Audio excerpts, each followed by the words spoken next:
Well, we start with some breaking news coming out of TRT World.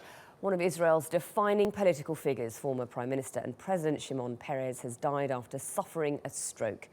His role negotiating peace accords with the Palestinians won Peres the Nobel Peace Prize in 1994. Let's cross to Gaza, where Mohammad Mansour is live for us there. Mohammad, if you can tell us what the reaction has been in Gaza this morning to the news that the death of Shimon Peres. Yes, actually, there is no yet any reaction from the Gazans, actually maybe because it's early now, it's 7 a.m. in the Gaza Strip. But Gazans remember Peres as one of the Israel's leaders who had pursued many massacres, as they say, to the Palestinian people, especially in the West Bank and Lebanon. Peres has been considered as the godfather of the settlements in the occupied West Bank. Israel also confirmed this morning the death of Peres at the age of 93 after being seriously ill. Doctors say that he had been suffered a stroke and a mild cardiac problems, and he underwent catheterization twice this year.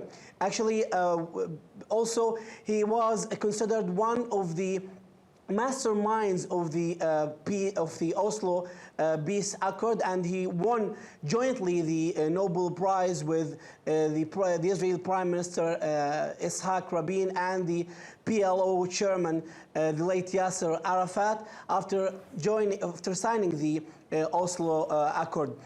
By the way, I would like to remind the viewers that also Peres, as he was considered one of the peace heroes in Israel, also he was a war hero after committing many massacres as Palestinians and Lebanese. Remember the Kana massacre in 1996, where more than 110 Lebanese have been killed. Most of them were women and children back then in 1996, when Israel launched a massive war against Beirut. Nothing yet had been recovered from the Gaza Strip, but we will be with you after many reactions would be gone from the Gaza Strip. Okay, Mohammad Mansour in Gaza, thank you. Let's try and return now to Gregg Carlstrom, who is live in Tel Aviv.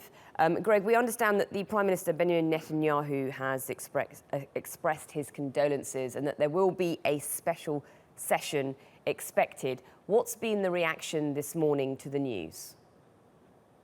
Well, it's been, as you would imagine, reactions coming in from across the Israeli political scene, from across the international community. For the most part, all of them expressing their condolences, speaking about Peres as a peacemaker, speaking about his history working on behalf of the two-state solution. Obviously, as you've heard, some of these things a bit more complicated than they're often portrayed, but reactions again coming in from both Israeli and foreign politicians expressing their condolences. President Barack Obama has eulogized him, saying he was the essence of Israel itself. What are the highlights of Peres's career that will really remain with people? Well, you could almost cut his career into two halves. For the first half of his career, as he was coming up through the Labour Party, he was really a hawk on security matters. In the 1950s, he played a very important role in creating Israel's secret nuclear program at Dimona. In the 1970s, he was actually an early supporter of the settler movement, pushing for expanded Israeli settlements in the occupied West Bank and even the Sinai Peninsula back then. But he underwent a bit of a transformation in the 1980s, right around the time Israel invaded Lebanon for the first time. And that seemed to push him to the other side of the political map. So he spoke out against that war in the 1980s. In the 1990s, of course, he shared a Nobel Peace Prize for his work on the Oslo Accords.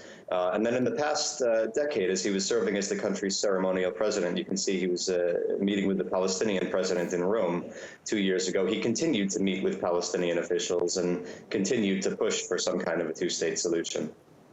It's probably still too early to find out details of a funeral, but are there any suggestions that it could be a state funeral?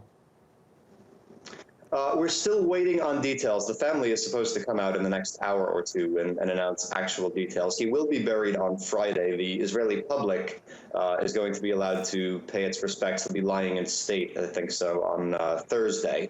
But the funeral itself on Friday, we haven't yet heard any details of the arrangements. OK, Gregg Carlstrom, we'll leave it there. Thank you. Well, US President Barack Obama has praised Shimon Peres as a statesman whose commitment to Israel's security and the pursuit of peace was rooted in his own unshakable moral foundation and unflagging optimism. In a statement, Obama says, "I will always be grateful that I was able to call Shimon my friend. The courage of Israel's fight for independence, the optimism he shared with his wife Sonia as they helped make the desert bloom, and the perseverance that led him to serve his nation in virtually every position in government across the entire life of the State of Israel."